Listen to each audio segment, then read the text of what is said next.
নমস্কাৰ, স্বাগতম জনাইছোঁ আমাৰ ইউটিউব চেনেলৰ অন্য এটা ভিডিঅ'ৰ মাজলৈ।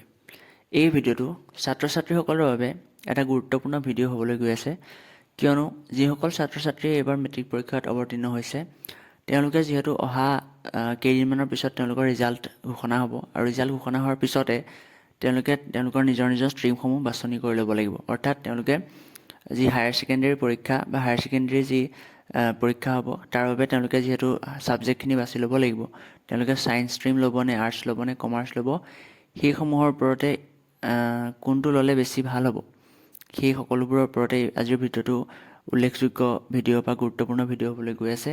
গতিকে যদি ভিডিঅ'টো তোমালোকে ভাল পোৱা, শেষলৈকে চাবা আৰু এটা লাইক কৰিবা বুলি আমি আশা কৰিলোঁ। আৰু লগতে যদি পোনপ্ৰথমে চেনেলটোত আহিছা, প্লিজ চেনেলটো ছাবস্ক্ৰাইব কৰি ন'টিফিকেশ্যন বেলটো অলত ক্লিক কৰিবা, যাতে আমি ভৱিষ্যতে যিকোনো ধৰণৰ আপডেট দিলে সেই আপডেটসমূহ তোমালোকে অতি সোনকালে পোৱা।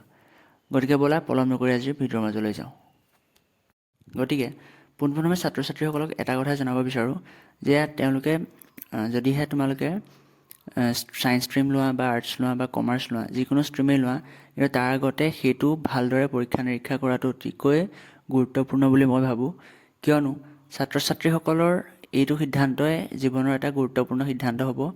অৰ্থাৎ তেওঁলোকৰ যি হায়াৰ ছেকেণ্ডেৰী এক্সাম, সেই এক্সামৰ পৰাই তেওঁলোকৰ জীৱনৰ মূল দুৱাৰখনৰ আৰম্ভণি ঘটিব বা সেই দুৱাৰখনৰ আৰম্ভ হ'ব। গতিকে ছাত্ৰ ছাত্ৰীসকল, তোমালোকে এই ক্ষেত্ৰত খৰখেদা নকৰি ভালদৰে ভাবি চিন্তি এটা ষ্ট্ৰীম তোমালোকে ল'বা। সেয়া লাগিলে ছায়েন্সেই হওক বা আৰ্টছেই হওক বা কমাৰ্চেই হওক, কিন্তু সেই ক্ষেত্ৰত তোমালোকে ঘৰৰ সকলো সদস্যৰ লগতে বা জনা শুনা ব্যক্তিৰ লগত কথা পাতি ভালদৰে চাই, আৰু মেইন কথাটো হ'ল যে নিজৰ সেইটো কেপেবিলিটি আছে নাই তোমালোকৰ, সেইটোৰ ওপৰত চাই ল'বা। যে তোমালোকে ছায়েন্স ষ্ট্ৰীমে লোৱা বা আৰ্টছ লোৱা বা কমাৰ্চ লোৱা, এতিয়া বহুত ছাত্ৰ ছাত্ৰীয়ে কি হয়, ছায়েন্স ষ্ট্ৰীম ল'ব কিন্তু তেওঁলোকৰ ইচ্ছা থাকে আৰ্টছত, বা আৰ্টছৰ ছাবজেক্টত তেওঁলোকৰ ইচ্ছা থাকে, কিন্তু ঘৰৰ মানুহে তেওঁলোকক ফ'ৰ্চ কৰাৰ বাবে তেওঁলোকে কি কৰে, ছায়েন্স ষ্ট্ৰীমটো লৈ লয়। কিন্তু এই ক্ষেত্ৰত তোমালোকে এইটো ভুল নকৰিবা, কিয়নো তোমালোকে ঘৰৰ মানুহৰ কথা শুনি পেলাই ছায়েন্স ষ্ট্ৰীমটো ল'বা হয়, কিন্তু পিছত গৈ তোমালোকে যদিহে ছায়েন্সত প্ৰব্লেম হয়, কিন্তু বহুতো অসুবিধা থাকে, অকল ছায়েন্স বুলিয়ে নহয়, আৰ্টছৰ বা কমাৰ্চতো বহুতো অসুবিধাও থাকে। এডভান্টেজ যিদৰে থাকে, ডিছএডভান্টেজো আছে।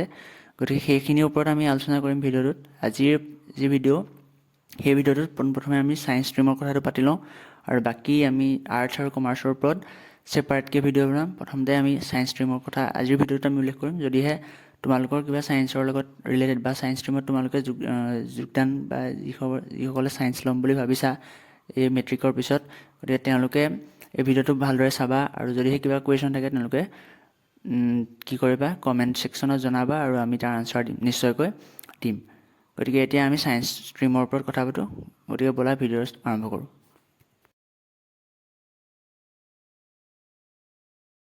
এতিয়া ছায়েন্স ষ্ট্ৰীমৰ কথাটো কি হ'ল যে ছায়েন্সত মেইনলি ইংলিছ আছামিজক ইনক্লুড কৰি পেলাই তাৰ লগতে আৰু 4টা ছাবজেক্ট থাকে। সেইকেইটা হৈছে ফিজিক্স, কেমেষ্ট্ৰি, মেথমেটিক্স আৰু বায়'লজি। গতিকে এতিয়া বহুতো ছাত্ৰ ছাত্ৰীয়ে কি কৰে, ফিজিক্স, কেমেষ্ট্ৰি, মেথছ লয়। যিসকলে মেথছ ভাল পায় তেওঁলোকে ফিজিক্স, কেমেষ্ট্ৰি, মেথছ লয়, আৰু যিসকলে বায়'লজি ভাল পায় তেওঁলোকে ফিজিক্স, কেমেষ্ট্ৰি, বায়'লজি লয়। এতিয়া যিসকলে ফিজিক্স, কেমেষ্ট্ৰি, মেথছ ল'ব, তেওঁলোকে যি এক্সাম JEE যি এক্সাম পাতে, সেই এক্সাম তেওঁলোকে দিবলৈ সক্ষম হোৱাৰ লগতে তেওঁলোকে ইঞ্জিনিয়াৰিং কৰিব পাৰে।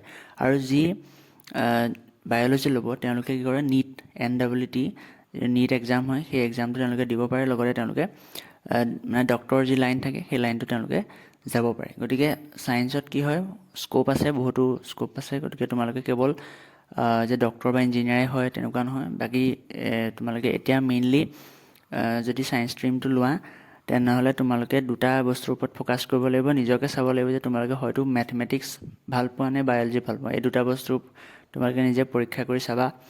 যদি তোমালোকে মেথমেটিক্স ভাল পোৱা, নিশ্চয়কৈ তোমালোকে PCMটো ল'বা, ফিজিক্স, কেমেষ্ট্ৰি, মেথমেটিক্স।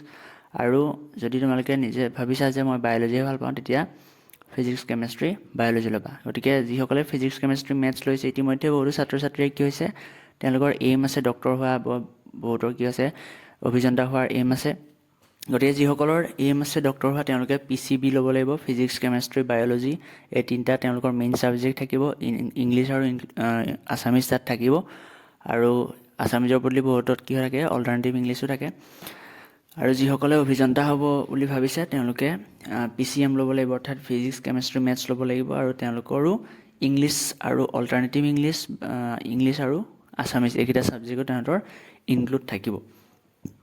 গতিকে সেইখিনিয়ে আছিলে ছায়েন্স ষ্ট্ৰীমৰ ওপৰত কথা। আৰু এতিয়া ছায়েন্স ষ্ট্ৰীমত কি হৈছে, বহুতো ছাত্ৰ ছাত্ৰীয়ে ল'ব, মানে ঘৰৰ মানুহক ফ'ৰ্চ কৰিব তেওঁলোকক ছায়েন্স ষ্ট্ৰীমতো লোৱাটো মই সেইবুলি নাভাবোঁ। কিয়নো তোমালোকে কি কৰিবা, ছায়েন্স ষ্ট্ৰীমটোত লোৱাৰ আগতে ছায়েন্সত অলৰেডি যিসকলে পঢ়ি আছে, অধ্যয়ন কৰি আছে, তেওঁলোকক এবাৰ ভালদৰে সুধি চাবা, আৰু নিজৰ যি এবিলিটি সেই এবিলিটিটো আছেনে তোমালোকে নিজেতো পৰীক্ষা কৰি গম পাবা, বা তোমালোকে মেথছ ভাল পোৱা নে, বায়'লজি ভাল পোৱা নে, আৰ্টছৰ ছাবজেক্টখিনি ভাল পোৱা, সেইখিনি চাই মেলি তোমালোকে ভালদৰে চাই ল'বা। আৰু তেতিয়া তোমালোকে ছায়েন্স ষ্ট্ৰীমত যদি লোৱা নিশ্চয়কৈ তোমালোকৰ উপকাৰ হ'ব, ভৱিষ্যতৰ বাবে তোমালোকৰ এটা ভাল অতি গুৰুত্বপূৰ্ণ সিদ্ধান্ত হ'ব বুলি মই আশা কৰোঁ।